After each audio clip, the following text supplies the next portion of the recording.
Hello everyone, this is John from Western Maine Defensive Tactics. Working on the machete my son got for me, and I've draw filed most of the edge right here, most of the straight part of the edge. And I figured that might be interesting for some of you to see because you haven't seen draw filing. I don't know because I really haven't looked for videos on it, but draw filing is something that is a really good method to get a good flat surface on a piece of steel or other material. So I've draw filed this, so basically any irregularities or gaps or nicks in this edge are pretty much gone. So when I sharpen it's going to be a nice, smooth, clean edge. But I've still got to do the curved area. And you can see I've draw filed a little bit, but all those little dark spots and gaps are nicks that I've got to draw file out. Whoop.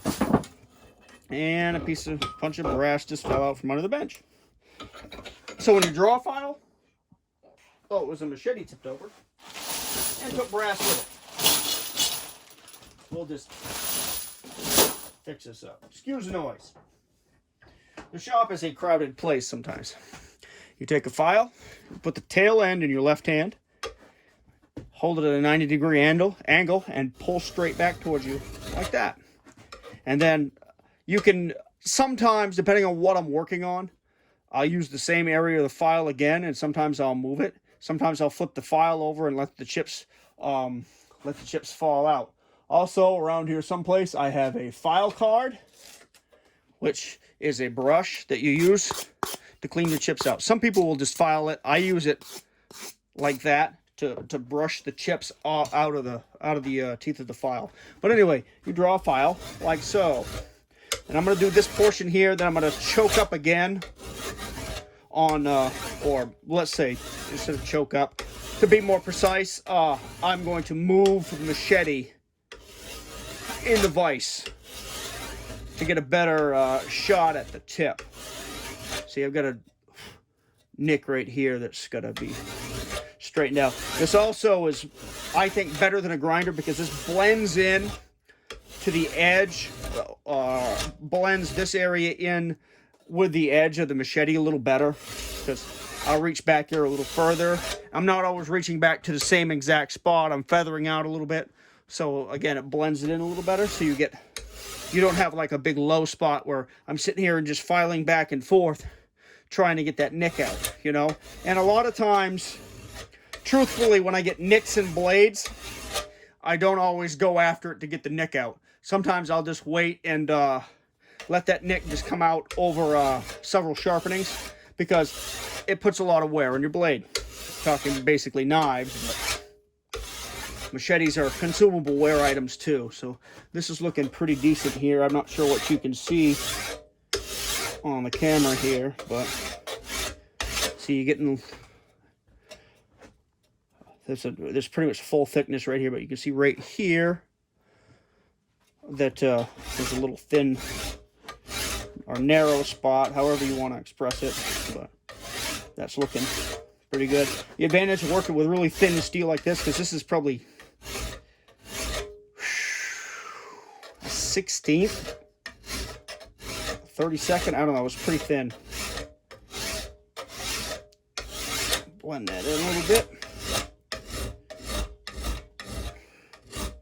This has got pretty decent heat treatment too, because a dead soft machete would feel a lot different under the file. That's where you can really tell the heat treatment on a tool if you start using the file on it. You don't want your heat treatment on whatever tool you have. Well, not necessarily true. Depending on the purpose of the tool. Generally, if it's a hand tool you're going to use to cut wood or something with, you don't want it as hard as a file. And I think a lot of the, oh, your blade isn't 62 Rockwell stuff comes because people are basically afraid or not knowledgeable about sharpening their tools, you know? So we'll straighten this out. But this is one of those things that is therapeutic, and I think my son realized that when he bought me this machete, because I like doing stuff like this. To me, this is relaxing. If I was to have a vacation, I'd just do nothing but stay in the shop and tinker with projects like this and go back to my regular life really relaxed, knowing that I put in some time on the machete, maybe maybe recondition a couple axes, got a bunch of tools ready to go, so when I needed them, I had a really excellent stash of tools, but that's me, and I'm a little odd like that, but that's probably why they'll find me living on some kind of a mountain as an old, crotchety old man. Crotchety old man with a couple of motorcycles anyway, but anyway, so draw filing this out. I think I pretty much got that all to the way I want it now. And of course, there'll be those that draw file back and forth, and you can do that. There will be those that will say, well, it's not good for the file, but, well, files are consumable too. Files do not last forever.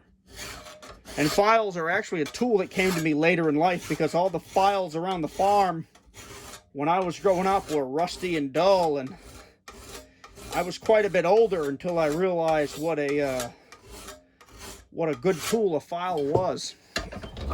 All right, so now you can see there's a nice line, if I can get it to reflect in the light here. Watch the cord. There's a nice fine line of steel that you can see from heel to tip. I think anyway. I'll have to look at it with the naked eye, but you guys will be like, no, you're lying. There's a gap here, there's a gap there. I'll have to look at it with the naked eye because I can't see that through the camera. Yeah, there's a few spots I could put a little, but that's much better than it was. Maybe a little area up here by the tip, but I'm gonna hit that with the grinder, I think. But really excellent blade shape. That's much better, and that's ready to go out to the belt grinder and take an edge. Though you can pretty easily put an edge on these with a file with a little time. I'll just take this out to the belt grinder and grind on it and have a little just heart to heart with it and say, okay, well, how do you want to get ground today? And ground it however I see fit at the time. I'll probably bring this edge down a little bit to give me a better point. I don't want a very, very fine point because it's pretty thin at the end. But I'll put a little bit more better point than that. But anyway, so there's one thing. If you don't have power tools, don't think you need them to recondition tools. I've done most of the reconditioning throughout my entire life on things without a shop.